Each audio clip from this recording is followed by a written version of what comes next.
वंदे मातरम होता है तो वंदे मातरम के गान के पहले संसद में बैठे होते हैं तो भी खड़े होकर बाहर चले जाते हैं।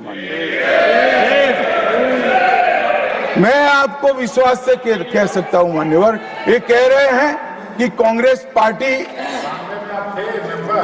पर झूठे आरोप लगाए। मैं विश्वास से कह रहा हूं, भारतीय जनता पार्टी का एक भी सदस्य वंदे मातरम के गान के वक्त सम्मान के साथ खड़ा न हो, ऐसा हो ही नहीं सकता, क्योंकि वंदे मातरम के गान के प्रति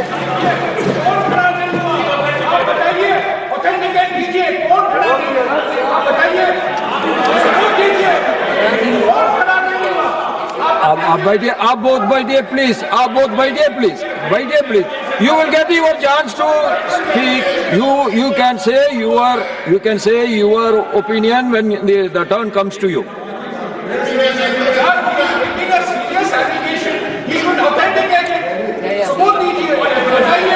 मान्यवर, अरे सुनो तो, बोल बोल क्या करते हो भैया, मुझे सुनो तो। मान्यवर, सम्मानीय सदस्य जी ने कहा है कि कौन कौन कांग्रेस पार्टी के लोगों ने वंदे मातरम नहीं गाने के लिए स्टेटमेंट दिया है और संसद के वक्त बाहर चले गए हैं। मैं इसकी सूची आज शाम होने के पहले सदन के पटल पर रख दूंगा। मेरा विनंती है कि वो कांग्रेस सदस्यों के नाम इस चर्चा का हिस्सा करने के लिए आप आदेश करिएगा। इस सदन की चर्चा के रिकॉर्ड पर रहना चाहिए कि कांग्रेस पार्टी के सदस्य वंदे मातरम का विरोध करते हैं। इस देश की जनता इनको जाननी चाहिए। मान्यवर, मैं दे देता हूं, दिग्विजय सिंह पढ़ लीजिएगा। अभी आपके पास क्यों नहीं है बोलो? आपके फाइल में क्यों नहीं है? मान्यवर, वंदे बंकिम चंद्र चटर्जी की, चट्टोपाध्याय जी की 130वीं जयंती पर हमारी सरकार ने, डाक विभाग ने एक स्टैंप जारी किया। स्वतंत्रता की 75 की वर्षगांठ के उपलक्ष्य में हर घर तिरंगा का अभियान भी हमने करा और उस वक्त हमारे प्रधानमंत्री जी ने जनता का आह्वान किया था कि तिरंगा फहराते वक्त वंदे मातरम बोलना नहीं भूलना चाहिए। और मान्यवर, ये वंदे मातरम की 150वीं वर्षगांठ, उसको भी भारत सरकार बहुत अच्छे तरीके से हमने मनाने का तय किया है। 1 अक्टूबर 2025 को केंद्रीय मंत्रिमंडल ने पूरा वर्ष वंदे मातरम के यशोगान में मनाया जाएगा, इसका प्रस्ताव पारित किया। 24 अक्टूबर 25 को राष्ट्रीय और अंतर्राष्ट्रीय स्तर पर समन्वयित कार्यक्रमों की रूपरेखा तय की गई।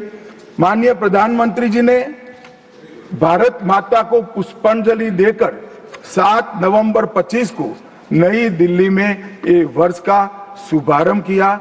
उसका चरण 1 नवंबर में हो चुका है, चरण 2 जनवरी 26 में होगा, चरण 3 अगस्त 26 में होगा और चरण 4 नवंबर 26 में होगा। स्मारक डाक टिकट का वो भी हम जारी कर चुके हैं, सिक्का भी जारी कर चुके हैं। वंदे मातरम नाद एकम रूप अनेकम ऐसे शीर्षक से 75 वादकों द्वारा विशेष सांस्कृतिक प्रस्तुतिकरण की रचना भी हो चुकी है और सुबह 10 बजे उस दिन 7 नवंबर को देश भर में सामूहिक वंदे मातरम का गान भी भारत सरकार के आह्वान पर देश की जनता ने किया। मान्यवर, वंदे मातरम के 150 वर्ष, इसकी डॉक्यूमेंट्री और प्रदर्शनी बनाई गई है हर जिला सेंटर पर, और हो सके तो तहसील सेंटर पर उसको दिखाया जाएगा। डिजिटल मोड पर करोड़ों लोगों को वो प्रदर्शनी भी भेजी जाएगी।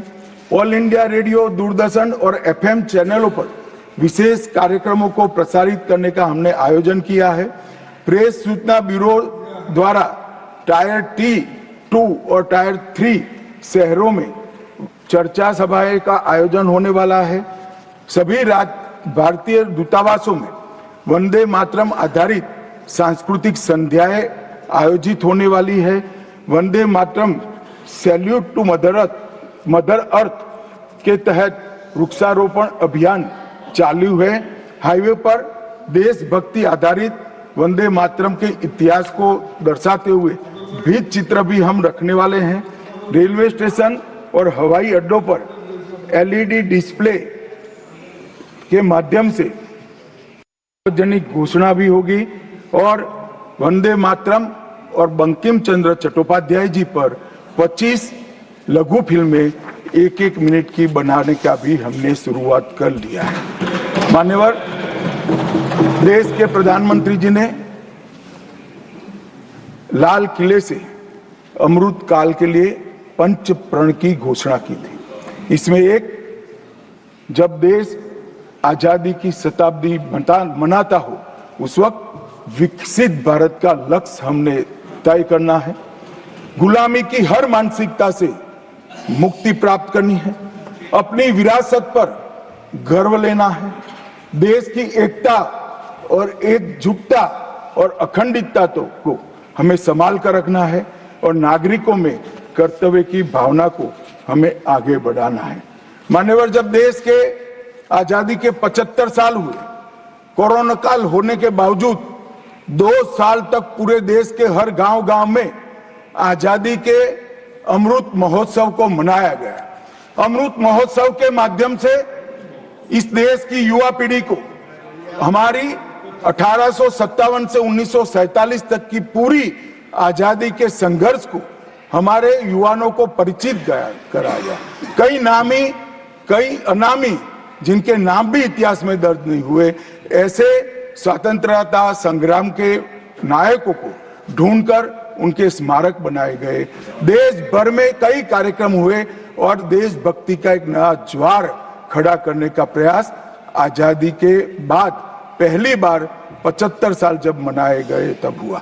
और वहां से अटके नहीं, माननीय प्रधानमंत्री जी ने अमृत काल का विचार रखा। आजाद हुए तब से 75 साल जितनी भी सरकारें आई, अच्छा काम किया, सबने देश को बहुत आगे बढ़ाया है।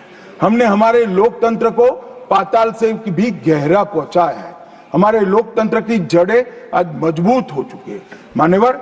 मगर 75 से 100 साल का एक कालखंड अमृत काल के रूप में इसका नामकरण प्रधानमंत्री नरेंद्र मोदी जी ने करा और देश के युवाओं के सामने एक संकल्प रखा मान्यवर कि आजादी का अमृत महोत्सव से आजादी की शताब्दी तक ये जो पूरा कालखंड है वो देश को महान बनाने का कालखंड के रूप में हम उसको चैलेंज के रूप में लेंगे, एक चुनौती के रूप में लेंगे।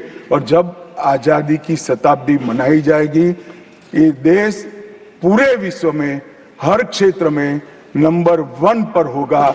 ऐसे देश की और मान्यवर संकल्प आज प्रधानमंत्री जी का अकेले का नहीं है,